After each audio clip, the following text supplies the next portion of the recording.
further ado, let's jump right into Chapter 7 of The Skeleton. No television, telephone, or hanging out with friends for 3 weeks, all because of that fight. And that ain't even the worst part.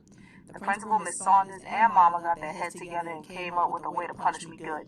They say it ain't punishment, but it sure feels that way.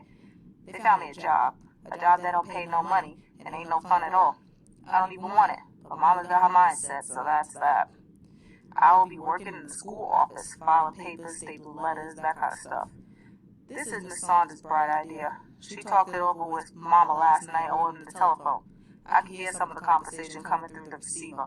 Miss Saunders was saying something about me wasting my potential, that the school needed a better way to keep up with me so I don't fall through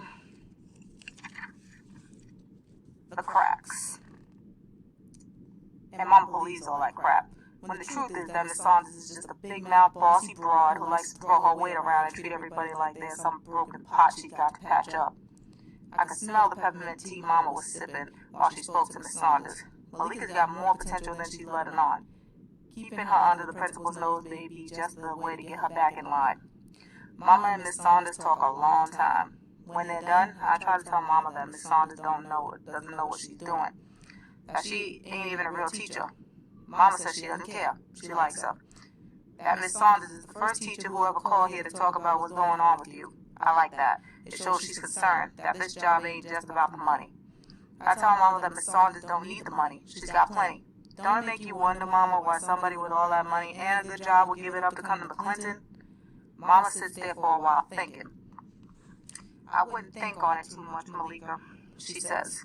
She's here, that's the important thing. No way is Mama gonna let me not work in that office. She even threatens me, saying if I try to get out of it, she will take away all my rights at home. So I figured, cool, I'll do it.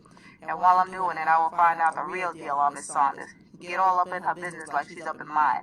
Payback, you know? So on the first day I work in the office, I asked Miss Carroll, the secretary, about Miss Saunders. Miss Carroll likes to gossip, so I figured she'll tell me something. But Miss Carroll just stares up at me with her arms crossed. You're here to work, right? Right, I say, biting on the dry skin hanging from my lip. Then do your work and stop minding grown folks' business. Maxine, the other girl working in the office, is acting like she's filing papers. I know she's listening, though. I leave Miss Carroll standing there with her arms folded, and I file my stuff like she says. Turns out I don't need her to tell me about Miss Saunders. It don't take me long to start piecing stuff together from the other teachers. They complain about her every chance they get. If you ask me, that program doesn't work one bit, Mr. Mack, the science teacher says.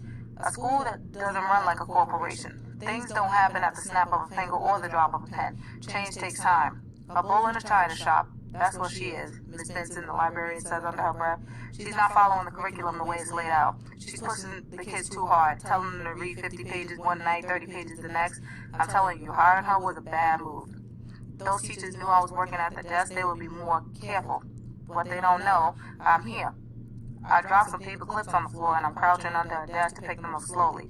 It looks like nobody's around but Miss Carroll, and she's in the back Xeroxing. Maxine is running errands. When I stand up, Mr. Mack gets all red-faced. He thinks I'm trying to be a smart aleck. His lips curl up tight. My, Malika, aren't you the lucky one? Here to work in the office?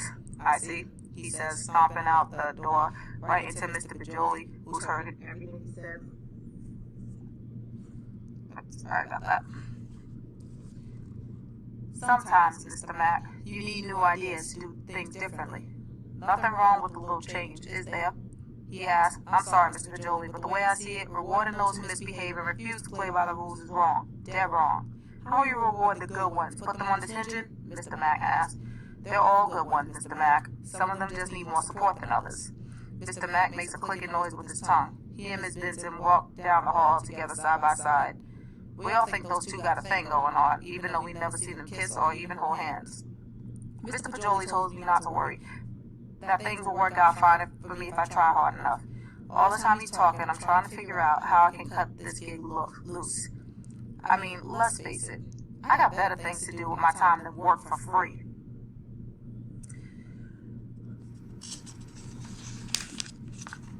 Alright, so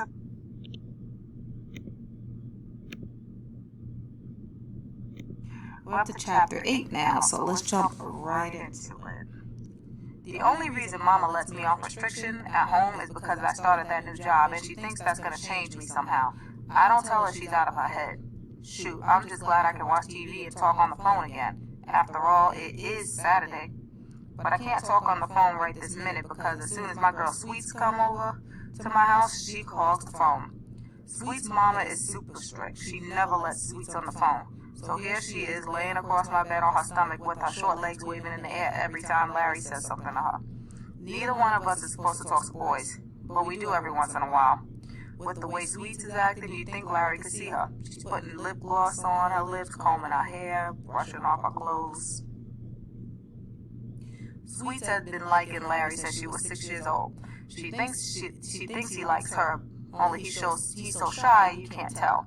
All he ever talks about with her is basketball. They're talking about the game the Knicks won the other night. If you could see that big smile Sweets has got on her face, you would think Larry just said he loves her. Sweets and me been best friends since kindergarten. She goes to the school across town, the school for smart girls with attitudes, she likes to say. I could have gone there. My grades were as good as Sweets. Better, in fact. Only I changed my mind at the last minute. I went to the interview and wouldn't answer one question they asked. Mama was so embarrassed. She cried all the way on the subway ride home. I didn't plan it that way. I just froze, I guess. The school is so big, so clean, so fancy. And them girls, they look like they come out of a magazine. Long, straight hair, skin the color of potato chips, and cashews and Mary Jane candies. No almond joy colored girls like me. No gum smacking, wisecracking girls from my side of town. That didn't bother Sweets none. She says she deserves to be in that school as much as anyone. You got the right color skin, I said, poking her fat tan face. It's not about color, she said. It's how you feel about who you are that counts. She said, twirling around on her toes like a ballerina with bad feet. I'm as good as the Queen of England, the President of the United States, and 10 movie stars all rolled into one. So they better let me in their school or else, she said, shaking her fist up to the sky. I guess Sweet's attitude paid off. They let her into that high-tone school. Up to last year, Sweets and me did everything together. Now all she does is study. I gotta keep up, she says. Getting straight A's in this school ain't like getting A's in our old school. You sweat to get these A's. Gotta half die to keep them. Sweet's been on the phone for half an hour already. I tell her to cut it. She says give her 5 more minutes. That really means 15 minutes, so I go back to doing what I'm doing. Looking at all the junk I got under my bed, socks, cards, dust, an earring I've been looking for, a piece of old hard toast, and a mirror I ain't seen for a while. It's a cheap little thing, but Daddy gave it to me a long time ago. So I try to hold on to it. It's got a pink plastic handle with little white bunnies painted on it. I check my face out in the mirror. That cut from Daphne's ring is gone. Mama says I'm like Daddy. I heal fast. That ain't the only thing Daddy and me got in common. I got his eyes, dark almond-shaped eyes with long, thick black lashes.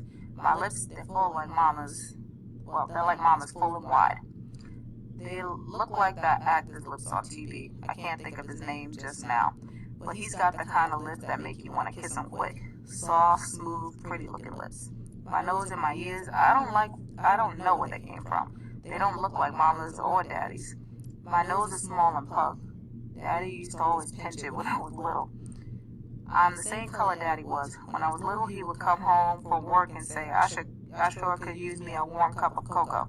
That meant for me to give him a big hug and lots of kisses. I like that. I didn't used to mind being this color. Then kids started teasing me about it, making me feel like something was wrong with how I look. And when Daddy passed away, that just made things worse. I stare at myself for maybe 20 minutes in Daddy's mirror. I don't get it. I think I'm kinda nice looking. Why don't other people see what I see? I think. Out of the blue, I get an idea. I'm gonna cut my hair. Cut it real short like the girl on the cover of the magazine laying on my floor. I yell for Sweets to get off the phone. She ain't listening. She's smiling at something Larry just said to her.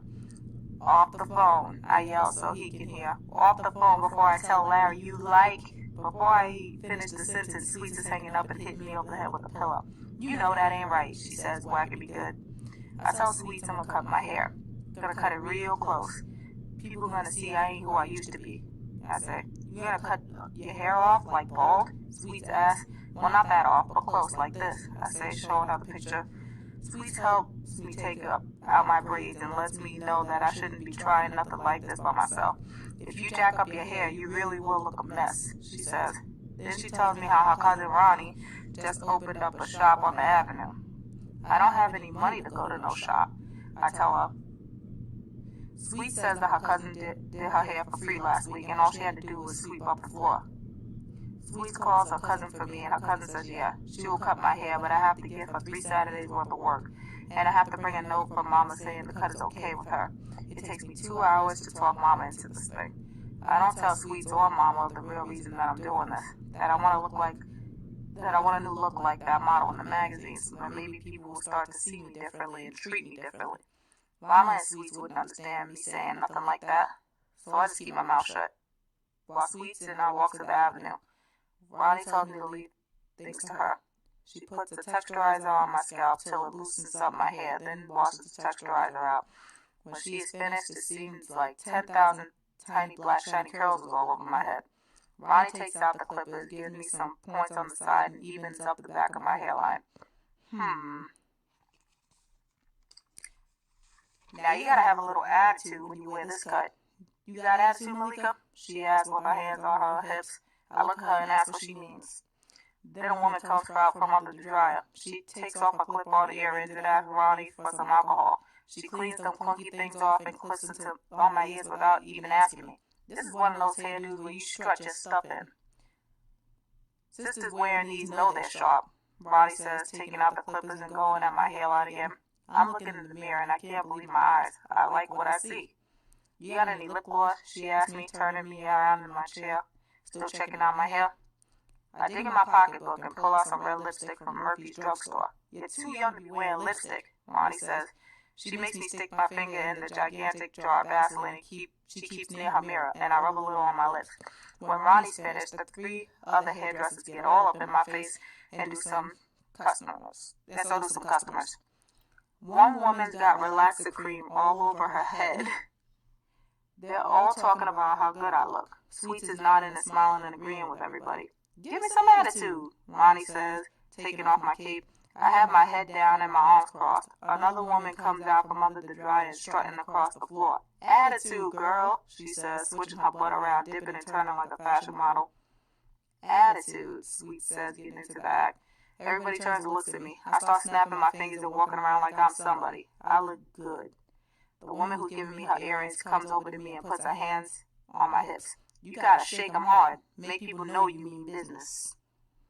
I start pushing my hips from side to side, taking long steps and putting my arms out like I'm on the runway someplace. You go, girl, a woman says. Shake it, don't break it. You do look good, Malika, Sweets agrees. That cut is you. A new customer comes into the store and over to Ronnie. The woman with the earrings gets herself back under the dryer, and the other lady goes back to getting her relaxer washed out. I get Ronnie's broom and start sweeping up.